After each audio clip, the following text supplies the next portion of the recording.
I'm Chris Holbrook. I am the mother of Miss Hawaii, Nikki Kehaulani Holbrook. And today I'm going to show you how to make Chris's Crazy Bars. These are super simple, super fast, and super fun. You can be really creative with these. So first of all, what you're going to need is a cake mix.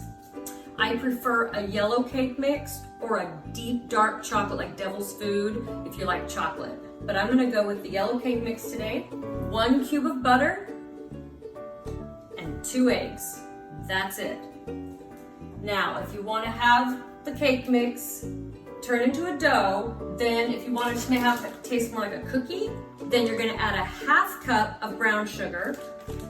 Or if you want a flavor like me, I'm going to go with peanut butter, add to my mix, and you want to put 1 cup of peanut butter.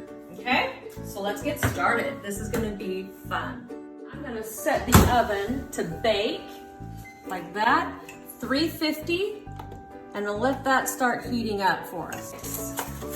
Open it up.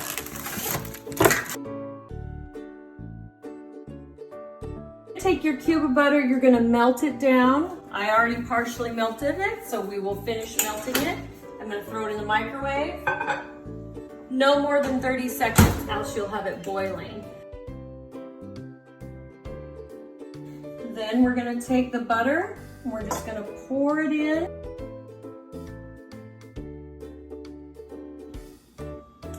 One, 2. Careful not to get any shells in there, else you'll have some crunchies in your dough. Pour it all in, and then my 1 cup of peanut butter. Put that right in the mix, just like that. Stir that up.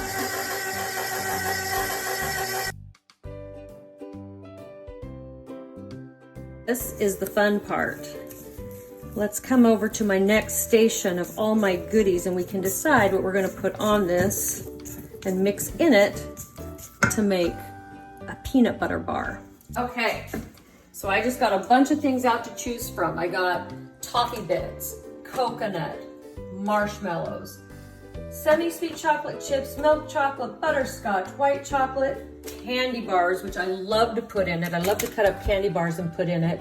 I have walnuts, macadamia nuts, and even caramel you can add to it and kind of get creative. I think I want some chocolate because chocolate and peanut butter always go really good together. So I'm just going to put some in there. I'm going to cut your candy bars up. If that's what you choose to put in it, be careful with the knife. You can cut these up to the size you want. I like them kind of small. I think I'll take some toffee bits. That sounds good to me. Let's put some of those in. You can put the marshmallows in too, but I like to put the marshmallows in if I'm going to do marshmallows. I like to put them on last after I've about 10 minutes left of cooking. I like to throw on top of the marshmallows, and they get nice and toasty and fluffy, and they're really good. And then I think I'll do a little bit of coconut. That sounds tasty. And then you just stir it up.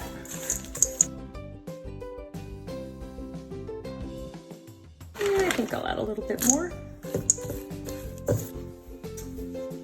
You can put this in a glass baking dish. You can do a metal pan like this, an aluminum one, whatever you want. It doesn't have to be a greased pan either, just plain. That even makes it even easier as we go. And you just get that on there like that. Easier for me just to get in there and use my fingers. Spread it out. Then I can kind of move my candy.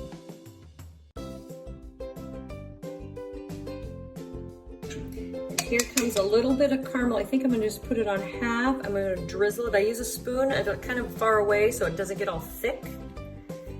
Then I just let it go in there like so. I'll throw a little coconut on the top so it's nice toasted coconut on the top of this section here.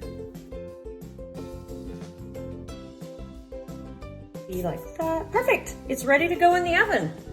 Now you're going to put it in the oven on the middle rack for 25 minutes. And we're just going to come right over here.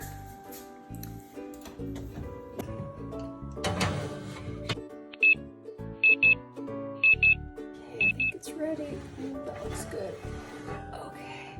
See, look at that. Oh, delish. Okay, I've given it time to cool. This is the side with the caramel. This was the side with the coconut there, and that was the plain. Let's cut this. Ooh, it's nice.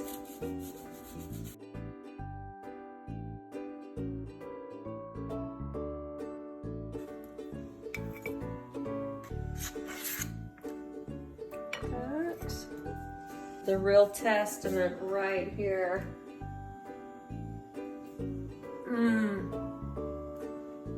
So good. You're gonna love it. Try it. Get creative. Delicious. Aloha.